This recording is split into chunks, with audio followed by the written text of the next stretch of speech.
Film dimulai dengan memperlihatkan seorang pria parubaya bernama Santo Romeo yang dulunya adalah seorang anggota gangster yang terkenal kejam serta seorang pembunuh bayaran tanpa belas kasih. Santo selalu dikenal sebagai sosok yang tak pernah ragu atau bimbang saat menghadapi musuh-musuhnya.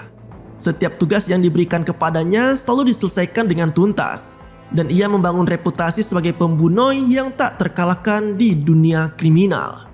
Namun kehidupan Santo yang penuh kekerasan dan kekejaman mulai berubah ketika ia bertemu seorang wanita bernama Ingrid. Dalam pertemuan mereka, Santo mulai merasakan sesuatu yang berbeda. Sesuatu yang tidak pernah ia rasakan sebelumnya, yaitu cinta. Perlahan tapi pasti, Santo pun memutuskan untuk meninggalkan dunia kelamnya. Ketika Ingrid melahirkan putri pertama mereka, yaitu Sofia Romeo, Santo mengambil keputusan besar dalam hidupnya. Ia memilih untuk pensiun dari pekerjaannya yang penuh darah dan bahaya demi melindungi keluarganya dari ancaman masa lalunya. Ia ingin memberikan kehidupan yang damai dan aman bagi Ingrid dan Sofia, serta menjauhkan mereka dari bayang-bayang kelam dunia yang pernah ia tekuni. Tapi satu yang pasti, jika menginginkan perdamaian, maka bersiaplah untuk berperang. Bersama keluarganya, Santo kemudian pindah ke daerah pedesaan yang terpencil, jauh dari hiruk-pikuknya kota dan kehidupan sosial yang ramai. Nah, di sana mereka hidup tenang sebagai peternak, mencoba menghapus jejak masa lalu yang penuh dengan kekerasan. Sofia yang kini telah tumbuh menjadi seorang remaja yang cantik dan tangguh dibesarkan dengan didikan keras oleh Santo. Sejak kecil, Santo sudah mengajarkan Sofia berbagai macam teknik bela diri. Ia ingin memastikan putrinya mampu melindungi dirinya sendiri, mengingat musuh-musuh dari masa lalunya masih bisa menjadi ancaman bagi mereka. Suatu hari Sofia mengikuti pertandingan hoki di sekolahnya. Seperti yang sering kali terjadi, Sofia menunjukkan keahliannya yang luar biasa dalam olahraga tersebut dan berhasil membawa timnya meraih kemenangan. Sebelum pertandingan, Santo berjanji kepada Sofia bahwa jika ia berhasil memenangkan pertandingan tersebut, ia akan mengajaknya untuk melakukan off-road di alam bebas. Sesuatu yang sangat diminati oleh Sofia. Nah, sekembalinya dari sekolah, Santo pun memenuhi janjinya. Mereka berdua bersiap-siap untuk pergi ke dalam hutan, meninggalkan Ingrid sendirian di rumah. Meskipun Sofia masih pemula dalam kegiatan off-road, ia berusaha dengan keras untuk menaklukkan medan yang sangat sulit. Jalanan yang terjal dan sungai-sungai yang cukup ekstrim membuat Sofia menjadi kesulitan. Namun, ia tidak menyerah. Ayahnya terus memberikan semangat dan panduan. Hingga akhirnya Sofia mulai bisa mengatasi tantangan yang ada. Setelah sekian lama berlatih, Santo dan Sofia memutuskan untuk beristirahat di tengah hutan, menikmati keindahan alam yang ada di sekitar mereka. Saat itu Sofia merasa sangat beruntung memiliki ayah seperti Santo, yang meskipun memiliki masa lalu yang kelam, selalu berusaha menjadi sosok ayah yang baik dan melindungi keluarganya. Ia pun merasa bahwa ia dan ibunya adalah dua wanita paling beruntung di dunia. Karena hari sudah mulai gelap, Santo mengajak Sofia untuk segera pulang. Namun sebelum mereka kembali, Sofia meminta ayahnya untuk berfoto bersama. Santo seperti biasanya menolak dengan alasan yang tidak jelas. Seumur hidup, ia memang tidak pernah berfoto dengan keluarganya. Bahkan tidak suka difoto sama sekali. Sofia yang tidak punya pilihan lain akhirnya dengan iseng memfoto ayahnya secara diam-diam. Tanpa pikir panjang, ia mengunggah foto tersebut ke akun Instagramnya sebagai story. Nah, tanpa Sofia ketahui, tindakan isengnya ini akan membawa konsekuensi besar yang tidak pernah ia bayangkan sebelumnya. Yang mana unggahannya tersebut langsung terbaca oleh sistem biometrik yang mengirimkan sinyal kepada salah seorang yang selama ini mencari dan memburu Santo, yaitu Don Angelo. Sebelum melanjutkan cerita, perlu diketahui bahwasanya Don Angelo ini adalah seseorang yang memiliki dendam terhadap Santo. Nah, dulunya Santo pernah membuat satu-satunya putra Don Angelo menjadi meninggoy. Don Angelo yang tidak terima atas kehilangan putra tercintanya membuatnya memutuskan untuk membalaskan dendam. Hingga bertahun-tahun ia pun mencari keberadaan Santo yang dikabarkan menghilang. Kembali ke cerita utama, beberapa saat kemudian Santo pergi ke hutan untuk melakukan pekerjaannya. Kakak iparnya yang bernama Patrick, mereka ke sana untuk memotong beberapa pohon. Namun ketika sedang bekerja, mesin pemotong kayu mereka sempat mengalami masalah. Di momen serupa, seketika Santo teringat kalau putrinya yaitu Sofia masih berada di tempat latihan. Oleh karena itu, Santo meminta Patrick untuk menjemput Sofia dan membawanya pulang ke rumah. Sedangkan Santo sendiri, ia masih bertahan untuk memperbaiki mesin pemotong kayu yang ada di tempat itu. Setelah kembali ke rumah, Sofia langsung pergi ke kamarnya. Nah, suasana awalnya terasa hangat dan damai. Namun tiba-tiba berubah drastis ketika dua orang tamu tak diundang menerobos masuk ke dalam rumah. Kedua pria tersebut tampak bengis dan tidak memberikan peringatan sedikit pun di tempat itu. Tanpa basa-basi, salah satu dari mereka mengayunkan linggis ke arah kepala Ingrid. Benturan keras itu langsung membuat Ingrid jatuh tersungkur di lantai. Darah pun mengalir deras di kepalanya.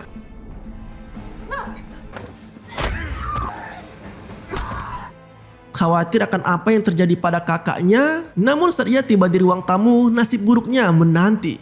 Pria lain yang bersama pelaku pertama tanpa ragu mengarahkan linggis yang sama ke wajah Patrick, menghantamnya dengan kekuatan yang mematikan. Seketika itu juga Patrick terjatuh dan meninggoy di tempat itu. Dalam sekejap mata, kedua pria tersebut telah membunuh Ingrid dan Patrick dengan brutal. Darah mereka mengalir di lantai menciptakan pemandangan yang mengerikan. Sofia yang berada di lantai atas mendengar kegaduhan dan teriakan dari bawah. Dengan cemas, ia bergegas keluar dari kamarnya dan berjalan menuju tangga untuk memeriksa apa yang sedang terjadi. Namun saat ia mencapai tangga, langkahnya terhenti seketika. Pemandangan yang menyambutnya begitu mengejutkan. Di bawah sana, ibu dan pamannya sudah terkapar tak berdaya cuy. Tubuh mereka bersimbah sirup kurnia yang sangat banyak. Syok dan ketakutan langsung merasuki Sofia. Dalam kondisi panik, Sofia tahu ia harus segera melarikan diri sebelum kedua pria tersebut menyadari keberadaannya. Beberapa jam kemudian, Santo tiba di rumah. Ia tidak menyadari tragedi mengerikan yang baru saja terjadi. Ketika ia masuk ke dalam rumah dan menemukan Ingrid serta Patrick meninggoy dalam keadaan mengenaskan, hatinya pun hancur sehancur-hancurnya. Rasa marah dan sedih bercampur aduk dalam dirinya. Tak lama setelah itu, Sofia kembali ke dalam rumah. Melihat putrinya masih hidup, Santo merasa lega. Namun dia juga tahu bahwa nyawa Sofia kini dalam bahaya. Tanpa membuang waktu, Santo segera membawa Sofia pergi dari rumah, berusaha menjauh dari tempat yang kini penuh dengan kematoyan. Sofia yang masih diliputi ketakutan memohon kepada ayahnya untuk segera melaporkan kejadian itu kepada Pak Polisi. Ia merasa bahwa melibatkan pihak berwenang adalah satu-satunya cara untuk mendapatkan bantuan. Namun Santo menolak. Ia tahu bahwa mereka tidak punya cukup waktu dan bahwa mereka berada dalam bahaya yang jauh lebih besar daripada yang bisa dibayangkan oleh Sofia. Santo menjelaskan bahwa musuh-musuhnya dari masa lalunya sedang memburu mereka, dan jika mereka tidak segera pergi, nyawa mereka akan berakhir seperti Ingrid dan Patrick. Nah, dengan berat hati Sofia mengikuti ayahnya meninggalkan rumah tanpa mengurus mayat ibunya dan pamannya yang terbujur kaku di lantai. Santo membawa Sofia ke sebuah bangunan terbengkalai yang terletak tak jauh dari sana. Bangunan itu adalah tempat yang telah lama Santo persiapkan sebagai tempat persembunyian darurat. Di sini Sofia mulai mendesak ayahnya untuk menjelaskan apa yang sebenarnya terjadi. Ia tidak mengerti mengapa mereka harus bersembunyi di tempat yang begitu menyeramkan dan mengapa mereka harus melarikan diri dari rumah mereka sendiri. Santo yang tahu bahwa putrinya belum memahami bahaya yang mereka hadapi berusaha menenangkannya. Setelah Sofia mulai sedikit tenang, Santo akhirnya mulai menceritakan tentang masa lalunya yang begitu kelam. Ia mengungkapkan bahwa dulunya ia adalah seorang gangster yang bekerja sebagai pembunuh bayaran. Santo mengaku bahwa ia telah menghabisi banyak nyawa dengan tangannya sendiri dan bahwa ia bukanlah pria baik seperti yang selama ini Sofia pikirkan. Masa lalunya penuh dengan kekerasan dan penuh dosa. Dan musuh-musuh dari masa lalunya kini datang kembali untuk membalaskan dendam. Sofia merasa terkejut dan kecewa mendengar pengakuan dari ayahnya. Ia tidak pernah menyangka bahwa ayahnya adalah penjahat besar yang memiliki begitu banyak musuh. Namun Santo tidak punya pilihan lain selain melindungi Sofia dari bahaya yang semakin dekat. Ia tahu bahwa musuh-musuhnya pasti akan datang untuk mencari mereka. Dan sebelum itu terjadi, Santo harus bergerak lebih cepat. Santo meminta Sofia untuk menunggu di tempat persembunyian tersebut. Sebelum pergi, ia meninggalkan sebuah telepon darurat kepada Sofia, berpesan agar Sofia tidak menghubungi siapapun kecuali ia sendiri yang menelpon terlebih dahulu. Namun Sofia yang merasa ketakutan dan bingung tidak mengikuti perintah ayahnya. Ia nekat menelpon pacarnya untuk menjemputnya. Tak disangka ketika Sofia melakukan panggilan tersebut, alamat IP dari teleponnya terdeteksi secara otomatis. Ini memberikan petunjuk kepada para pembunuh yang mengejar keluarga mereka. Dalam waktu singkat, Don Angelo dan antek-anteknya berhasil menemukan lokasi persembunyian Sofia. Dan bahaya besar pun kembali mendekat. Tanpa berlama-lama lagi, para penjahat langsung berangkat untuk menghabisi gadis tersebut. Di sisi lain, tampak Santo yang telah berhasil menemukan salah satu anak buah Don Angelo dan memintanya untuk memberitahu siapa yang telah membunuh istrinya. Setelah memberitahu siapa pelakunya, Santo langsung menghabisi anak buah tersebut. Setelah itu, ia pun kembali ke markas untuk menjemput putrinya. Namun, sesampainya di sana, Sofia ternyata telah menghilang. Yang mana kini Sofia sedang dalam perjalanan bersama pacarnya. Di perjalanan, keduanya tidak sengaja berpapasan dengan si penjahat dan terjadilah aksi kejar-kejaran antara kedua belah pihak. Karena Sofia yang kurang berhati-hati, motornya pun oleng yang membuat mereka terhempas. Nah, si penjahat memanfaatkan kesempatan ini untuk menghabisi Sofia dan pacarnya. Awalnya penjahat itu memilih untuk menghabisi pacar Sofia terlebih dahulu. Kemudian penjahat itu pun mengejar Sofia dan akan segera membawanya. Namun tiba-tiba Santo berhasil membebaskan putrinya dari penjahat tersebut. Setelah mengalahkan penjahat itu, ia segera membawa Sofia menjauh dari sana. Namun dari pertarungan sebelumnya, ternyata salah satu penjahat berhasil menusuk perut Santo hingga membuatnya terluka parah. Melihat ayahnya yang menahan sakit, Sofia pun menyarankan agar mereka berhenti terlebih dahulu. Namun ayahnya menolak karena takut kawanan penjahat itu mengejar mereka. Santo terus saja mencoba menahan rasa sakit tersebut hingga tiba-tiba karena kondisinya yang sudah tidak memungkinkan untuk melanjutkan perjalanan, keduanya pun terpaksa berhenti di sebuah stasiun untuk membeli obat-obatan dan mengganti pakaian mereka. Nah, sementara itu di rumah besar milik Don Angelo, seorang bos mafia yang terkenal, ia sedang duduk berbincang dengan putra bungsunya, yaitu Michael, seorang manajer di bank swasta yang juga dimiliki oleh ayahnya. Obrolan santai mereka tiba-tiba berubah serius ketika Don Angelo memberitahu Michael bahwa salah satu rekan mereka yang bernama Vito telah ditemukan meninggoy di restorannya. Kabar ini membuat Michael menjadi cemas, terutama setelah mendengar bahwa pelaku di balik pembunuhan itu adalah Santo Romeo, musuh bebuyutan dari keluarganya. Nah, Michael berusaha untuk membujuk ayahnya agar mengurungkan niat untuk memburu Santo dan putrinya. Namun Don Angelo tetap pada keputusannya. Di sisi lain, pada malam hari tampak Sofia sedang mengendarai mobil bersama ayahnya. Di tengah perjalanan, Santo meminta Sofia untuk menghentikan mobil di pinggir jalan.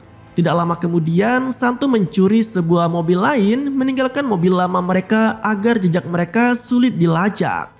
Sambil mengemudi, mereka mendengar kabar di radio tentang pembunuhan yang dituduhkan kepada Santo dan tentang ditemukannya tubuh seorang anak buah Don Angelo di sebuah hutan. Namun Santo semakin terkenal. Nama Santo semakin terkenal sebagai penjahat setelah kabar ini tersiar di mana-mana. Ditambah dengan tuduhan pembunuhan Ingrid dan Patrick yang sebelumnya juga diarahkan kepadanya. Di tempat lain, Don Angelo sedang berbicara dengan seorang pria bernama Ferrario, mantan pegawai pemerintah yang ahli dalam meretas sistem publik seperti CCTV dan satelit. Don Angelo meminta Ferrario untuk melacak keberadaan Santo dan Sofia yang diyakini telah tiba di Milan. Nah, sementara itu Santo dan Sofia benar-benar sudah tiba di kota Milan. Mereka berhenti di samping sebuah gedung yang terbengkalai. Santo segera melompati pagar dan masuk ke dalam gedung. Namun kondisinya memburuk akibat kehilangan banyak darah di tubuhnya. Sofia yang melihat ayahnya mulai lemah, merasa panik dan memutuskan untuk mencari bantuan di tempat itu. Tanpa sengaja ia menemukan klinik aborsi ilegal di pinggir jalan. Meski awalnya ditolak, Sofia berhasil membujuk mereka dengan memberikan sejumlah uang untuk merawat ayahnya. Dalam keadaan setengah sadar, Santo mulai mengenang masa lalunya. terutama saat istrinya melahirkan Sofia. Kehadiran Sofia telah membawa kebahagiaan dalam hidupnya dan mengubahnya menjadi pria yang lebih baik. Nah, sementara Sofia yang sedang menunggu ayahnya dirawat menemukan sebuah surat dari Santo yang berisi ungkapan kebahagiaan saat Sofia dilahirkan. Setelah membaca surat tersebut, Sofia pun menangis terharu. Keesokan paginya, Santo yang merasa kondisinya sudah lebih baik memutuskan untuk segera pergi dari klinik. Ia memberikan instruksi kepada Sofia tentang cara menyalakan mesin mobil tanpa sebuah kunci, sebagai bagian dari rencana mereka. Sementara itu, Ferrario berhasil melacak jejak Sofia melalui rekaman CCTV yang menunjukkan dirinya masuk ke klinik malam sebelumnya. Tidak lama setelah itu, Rudy Crisara, salah satu orang kepercayaan Don Angelo, bersama anak buahnya mendatangi klinik tersebut. Mereka mengancam dokter dengan pistol memaksa untuk memberitahu lokasi Santo. Di saat yang bersamaan, Sofia berhasil menyalakan mobil ambulan berdasarkan instruksi dari ayahnya. Ia segera menuju pintu belakang klinik untuk menjemput Santo.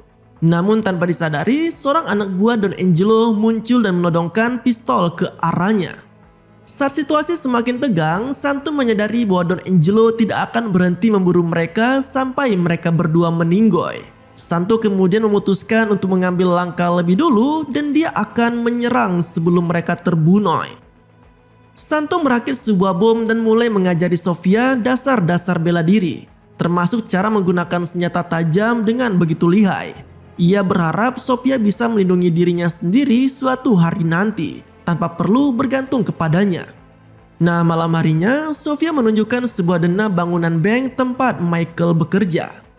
Keesokan paginya mereka memulai aksi mereka. Sofia berpura-pura tersesat di depan bank untuk mempelajari seberapa ketat penjagaan di tempat itu, sambil diam-diam memotret para penjaga. Setelah menerima foto dari Sofia, Santo menyusup masuk ke dalam gedung melalui mobil penjaga, lalu melumpuhkan salah satu penjaga dan memaksa masuk ke basement. Ia kemudian menaklukkan petugas keamanan yang mengawasi CCTV dan memaksanya membuka lift yang membutuhkan kode akses. Nah, ketika Sofia sedang meledakkan bom di luar gedung untuk mengalihkan perhatian, Santo justru memanfaatkan kekacauan tersebut untuk menyandra Michael. Setelah berhasil melarikan diri, mereka membawa Michael ke tempat persembunyian dan mengirim fotonya kepada Rudy Crisara sebagai ancaman. Santo menuntut agar Don Angelo menyerahkan diri ke polisi dan mengakui semua kejahatannya selama 30 tahun terakhir. Jika tidak, Santo akan membunuh Michael di tempat itu. Namun, Don Angelo tidak peduli dengan ancaman tersebut dan justru memerintahkan Rudy Crisara untuk bekerja sama dengan Ferrario untuk memburu Santo.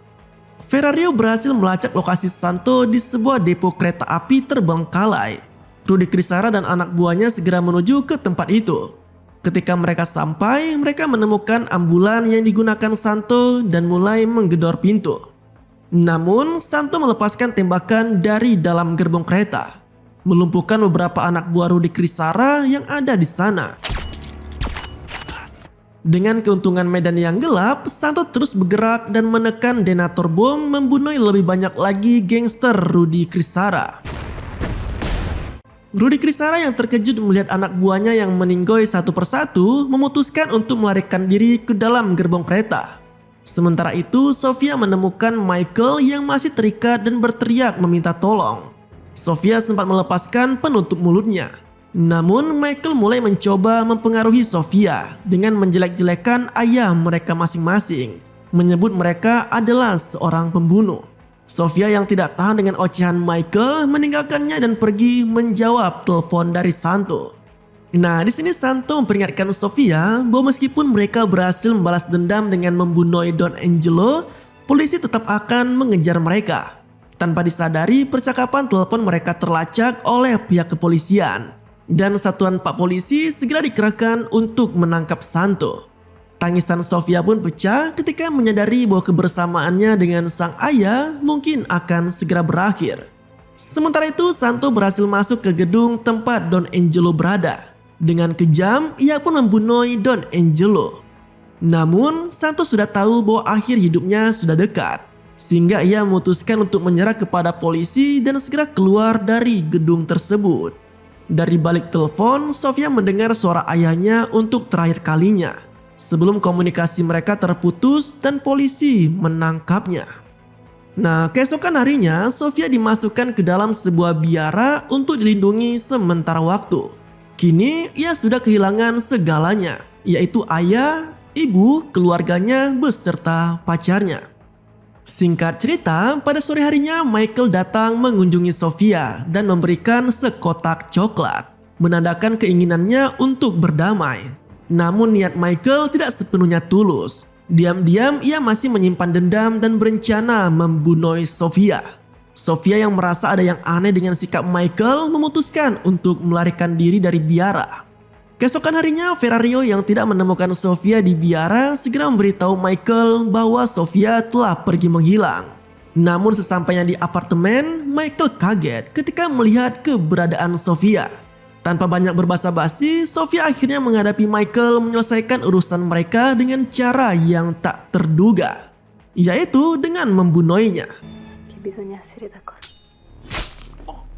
Dengan berakhirnya rantai balas dendam tersebut, Sofia bisa mulai hidup baru yang damai, jauh dari kekerasan dan permusuhan yang menghantui keluarganya selama bertahun-tahun.